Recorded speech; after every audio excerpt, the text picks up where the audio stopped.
My name is Jeff Weeks and I'm with Z MRP, and this is part 2 of working with the work order automation tool and the materials planning module. Where we left off was we created all of our work orders for work order 100 and work order 85, and we released some safety stock. Now, working with the release work orders list, I recommend, and I at the end of part 1 I went through this, but I'm going to do it again because it is very important. Run your calculate your material planning before you work with this list to make sure you have all of your demand in there. And this will also stop you as well. If new demand comes in, the work order automation tool will actually lock you out and force you to run that calculator. However, if you're already in a list and you're working inside the tool, Z MRP will not necessarily lock you out of those lists. It'll allow you to move from list to list and make changes, and you could be making changes on incomplete information.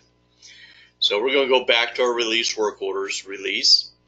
We have our data selection. Part number, you can look up a part number or range of part numbers. Description, due date or range of due dates. Limit list to a demand, and it shows our demands.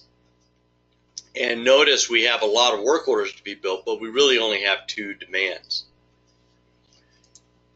And we have here the same is the work order release filter, which we just went over, and then you have the work order release button here. This will give you the filter that you just asked, whatever you filtered out, whatever your criteria was. So take your attention to the lower ribbon. We have create work order list, released work orders, export kit list to Excel.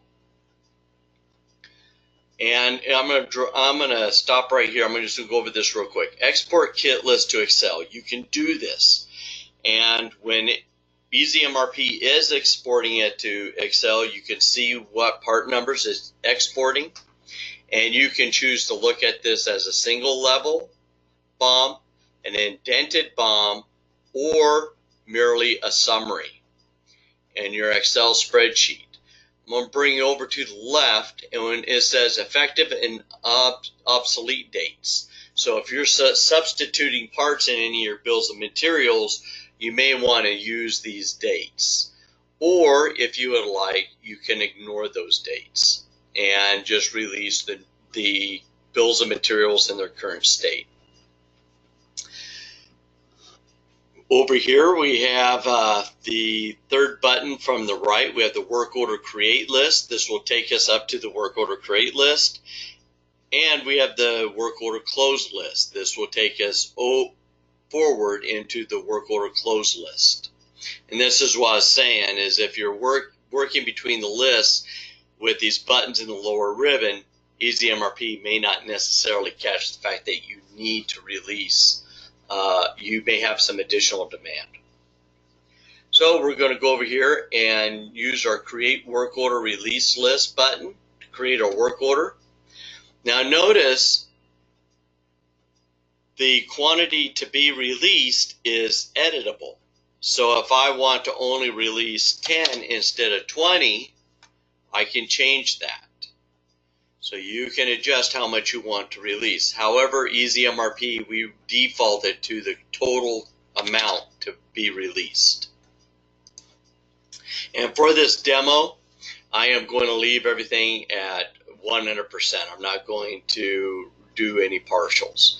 If you do have questions, you want to go through an example of a partial, please feel welcome to get a hold of me.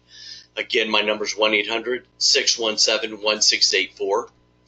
So I can go down here and I can take a look. I can release all of my safety stock.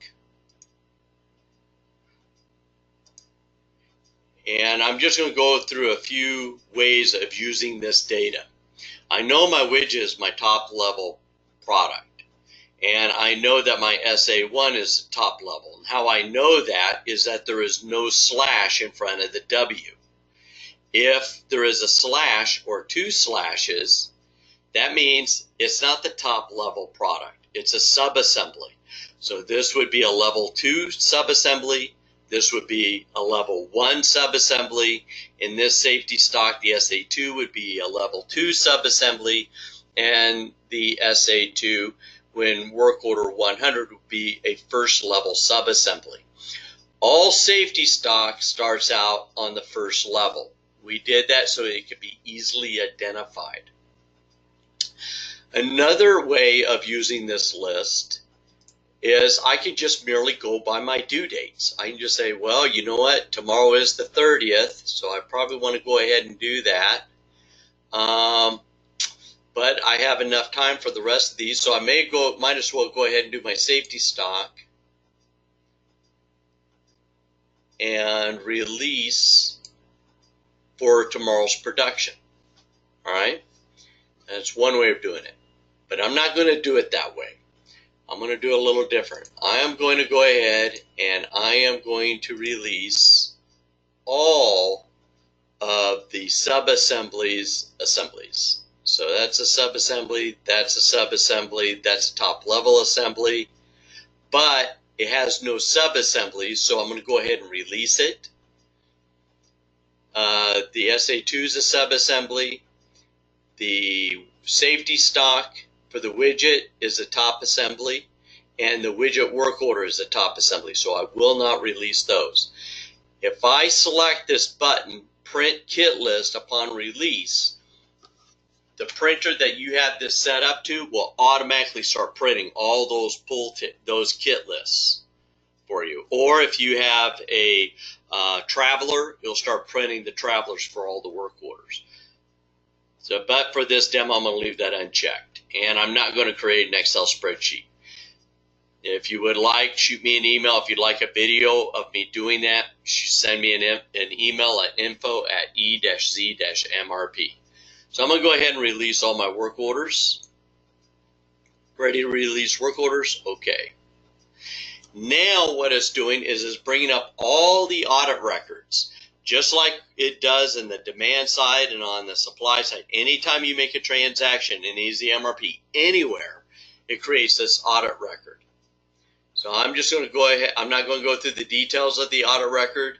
That has been in one of our other videos. If you do need additional information on that, please get in contact with me. So I'm going to hit OK, OK, OK, OK, OK. I've released 5 work orders. So all of the inventory for those work orders have now been drawn down and everything is WIP. So if I look at my WIP report, I'm going to see a change in the cost of what I have in WIP. And when I run my calculators, it's going to calculate everything I have in WIP, which I'm going to do right now. Exit here and run my calculators. And that is how you use the work order automation tool to release work orders to WIP. If you do have any questions, please give me a call. My phone number is 1-800-617-1684 or email us at info@e-z-mrp.